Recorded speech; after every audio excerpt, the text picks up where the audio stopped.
Hey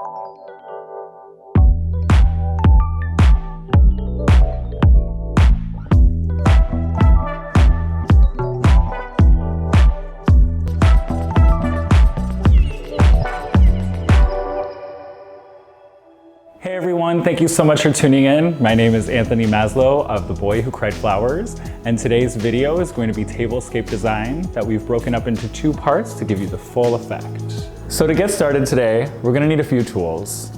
I have a little collection of vases. We'll be introducing a few more, but I think an array of vases always helps to make a tablescape the most beautiful and adds interest throughout.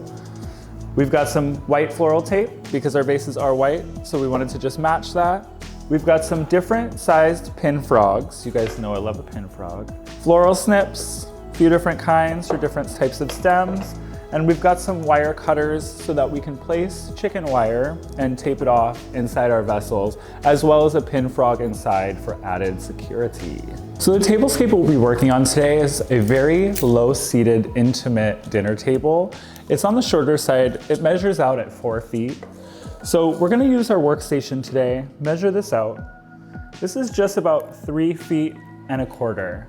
What's great about that is this gives us room to really lay everything out and design it on our workstation so that we know exactly what we're doing when it comes to moving it to the table. So I'm gonna be designing everything on this table prior to putting flowers into my arrangements with the vessels, pin frogs, etc. Once I get to the table, I'll fully place everything and do build outs around these vases. If we were doing a much larger dinner party, we can multiply this, right? We can just add little sections of 3 feet and multiply it by 4 to have a 12-foot table. I'm really happy with what's happening here. We've got a cloche jar with a gold base bottom to match these gold tall candles. We've got our beautiful vase. This is actually a collaboration by Raw Finery and Balcony Studio.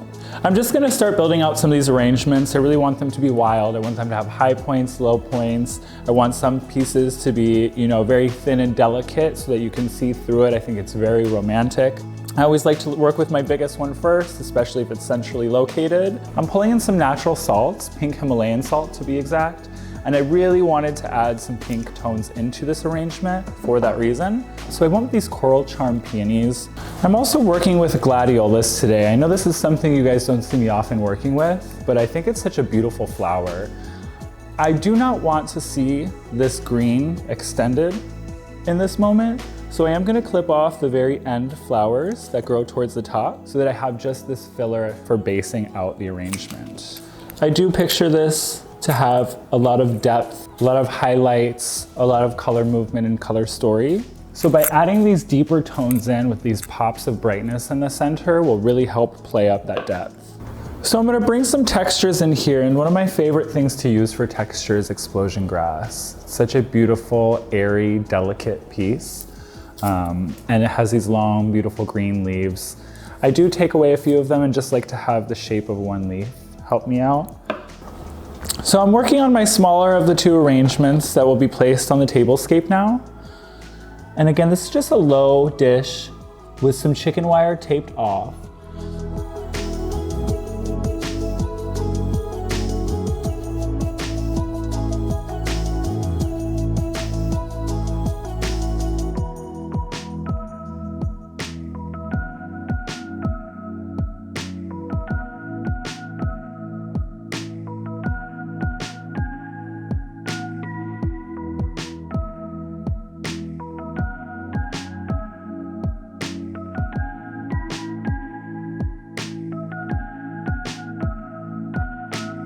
Thank you so much for tuning in today. This has been a wild year. I'm sure everyone can agree with that.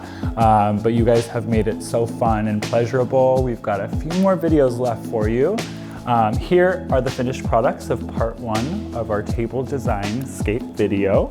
Thank you so much, Mayesh, for supplying the gorgeous blooms. Thank you so much to my team, Anna, Claire, Fallen, Damaris, for being here. And thank you for tuning in. Can't wait to show you guys the second part of this video, so make sure you're ready to see it. Bye. Gorgeous, gorgeous.